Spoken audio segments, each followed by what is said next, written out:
नांदेडमधील गोदावरी नदी जलपर्णीच्या विळख्यात, शहरातील घाण नदीपात्रामध्ये सोडल्यानं नदीचं पावित्र्य धोक्यात, पर्यावरण प्रेमींकडून महापालिकेवर गुन्हा दाखल करण्याची मागणी। बीड शहराला 15 ते 20 दिवसाआड पाणीपुरवठा, गढूळ पाणी येत असल्यानं नागरिकांचं आरोग्य धोक्यात। उन्हाच्या तीव्रतेमुळे सोलापूर शहरावर देखील पाण्याचं संकट। पाण्याच्या टँकरसाठी सोलापूरकर मोजतात 6 कोटी रुपये, दरमहा 16,000 टँकर पाण्याची मागणी, तर पाण्याची नासाडी करणाऱ्यांना महापालिकेकडून 200 रुपये दंड।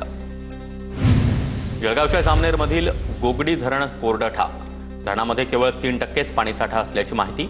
धरण कोरडं झाल्यानं पहूरपेठ, पहूर कसबे ग्रामस्थांच्या पाण्याचा प्रश्न गंभीर। वाढत्या तापमानामुळे यवतमाळ जिल्ह्यामधील निळोणा धरणामधील पाणी पातळीमध्ये घट, शहरातील काही ठिकाणी 3 दिवस आड पाणीपुरवठा।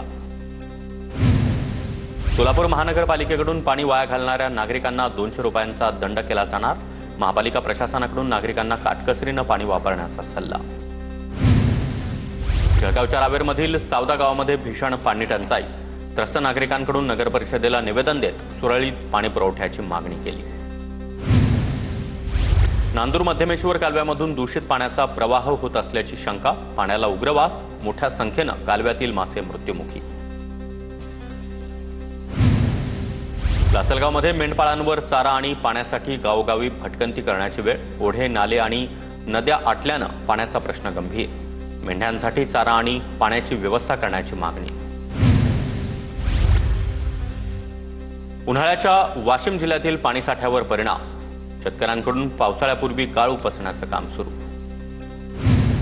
वाशिम जिल्ह्यामध्ये शेतकऱ्यांकडून मशागतीच्या कामांना गती, कृषी खात्याकडून खरीप हंगामातील पेरणीचं नियोजन।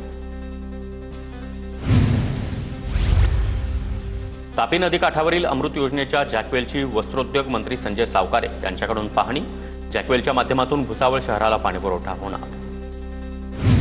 धाराशिव जिल्ह्यातील परंडा तालुक्यामधील भोंजा हवेलीमध्ये प्रत्येक शेतामध्ये जलतारा तयार करण्यास सुरुवात, महात्मा गांधी राष्ट्रीय ग्रामीण रोजगार हमी योजना या अंतर्गत भूजल पातळी वाढवण्यासाठी प्रयत्न।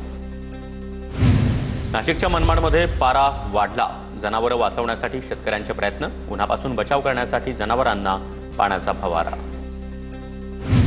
छत्रपती संभाजीनगरमध्ये आठवडाभरापासून कमाल तापमान 42°C देखील पुढे, तापमानामुळे ताप, सौम्य उष्माघाताच्या रुग्णांची संख्या वाढली, लहान मुलं, वृद्ध आणि गरोदर महिलांना विशेष काळजी घेण्यात। वाढत्या तापमानामुळे अकोलेकर हैराण, अकोल्यामध्ये 44.3°C तापमानाची नोंद, दुपारच्या वेळी नागरिकांना घरातच राहण्याच्या सूचना। नाशिकमध्ये उष्माघातानं शेतकऱ्याचा मृत्यू, शेतामध्ये काम करताना शेतकऱ्याला भुरळ, रुग्णालयामध्ये दाखल केल्यानंतर डॉक्टरांनी मृत घोषित केलं। रत्नागिरीमधील पतित पावन मंदिरामध्ये भजनाला मज्जाव केल्यानं वाद, शहरातील भजनी मंडळाकडून दिंडी काढत निषेध व्यक्त। पुण्यातील रिंग रोडच्या कामगारांना दमबाजी, नितीन कुंजीर नावाच्या व्यक्तीकडून दमबाजी, व्हिडिओ व्हायरल, भीतीमुळे रिंग रोडचं काम सध्या बंद।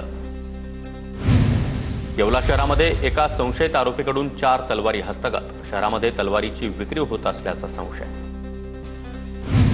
नागपूरच्या इमामवाडा परिसरामध्ये शस्त्र बाळगणारे आरोपी जेरबंद, आरोपींकडून गावठी कट्टा आणि धारधार शस्त्र देखील जप्त। रात्रीची गस्त घालताना पोलिसांना संशय आल्यानं झाडाझडती घेतली असता प्रकार उघड। सोलापूर शहरामध्ये चेन स्नॅचिंग करणाऱ्या 2 चोरट्यांना अटक, 1,80,000चा मुद्देमाल जप्त, सोलापूर शहर गुन्हे शाखेची कारवाई। भंडाऱ्याच्या तुमसरमध्ये IPL क्रिकेट सामन्यावर सट्टा लावणाऱ्या 4 जणांविरोधात गुन्हा दाखल, तुमसर पोलिसांची कारवाई। उधार दिलेले पैसे परत मागितल्यानं दाम्पत्याला बेदम मारहाण, बीड जिल्ह्यातल्या केज तालुक्यातील पिंपळगावमधील घटना, केज पोलीस ठाण्यात 3 विरुद्ध गुन्हा दाखल। छत्रपती संभाजीनगरमध्ये लुटारूंचा डॉक्टर कुटुंबावर हल्ला, दरोडेखोरांकडून 15 तोळे सोनं आणि महागड्या वस्तू घेऊन लंपास, नातेवाईकांचं लग्न आटोपून कुटुंब पालघरच्या दिशेनं जात असताना ही घटना घडली। छत्रपती संभाजीनगरच्या वाळूज MIDC परिसरातील रो हाऊसमधून चोरट्यांकडून 7.5 लाखांचा ऐवज लंपास, वाळूज MIDC पोलीस ठाण्यात गुन्हा दाखल। भंडाऱ्यातील घरफोडीचा पोलिसांनी छडा लावला, आरोपी रोशन मेश्रामला अटक, 22 लाखांचा मुद्देमाल देखील हस्तगत। बुलढाण्यामध्ये भरदिवसा घरफोडी करणारे जेरबंद, 10 लाखांचा मुद्देमाल जप्त, शेगाव पोलिसांची कारवाई। कोल्हापूरच्या इचलकरंजीमध्ये कमी दरात सोनं चांदी खरेदीचा आमिष दाखवत 6 लाखांची फसवणूक, 2 आरोपींना न्यायालयीन कोठडी. पुण्याच्या नगर पुणे महामार्गावर 4 चाकीचा अपघात. सुदैवानं जीवितहानी नाही. चालकाचं नियंत्रण सुटल्यानं अपघात. जळगावच्या पालघीजवळ राष्ट्रीय महामार्गावर ट्रक उलटली. ट्रकमधील पपयाचं नुकसान तर अपघातामध्ये चालक गंभीर जखमी. नांदेडमध्ये धावत्या अजंता एक्सप्रेसमधून पडून 35 वर्षीय इस्माचा मृत्यू. धर्माबाद ते करखेली दरम्यान चिकना शिवारातील घटना. मृत तरुण परभणी इथला रहिवासी असल्याची माहिती. नागपूरमध्ये एमडी ड्रग्जची खरेदी विक्री करणाऱ्या 3 आरोपींना मानकापूर पोलिसांकडून अटक. 20 ग्रॅम एमडीसह रोख आणि दुचाकी देखील जप्त. अधिक तपास सुरू. बुलढाण्यामध्ये मॉर्निंग वॉकला गेलेल्या बँक कर्मचाऱ्याचा अपघातामध्ये मृत्यू. पांढऱ्या रंगाच्या अज्ञात कारनं चिरडलं. शेगाव पोलीस ठाण्यात गुन्हा दाखल. सातारा शहरामधील 3 पालिका शाळेच्या इमारतींच्या दुरुस्तीला अखेर सुरुवात. जेसीबीच्या साहाय्यानं धोकादायक भाग हटवला.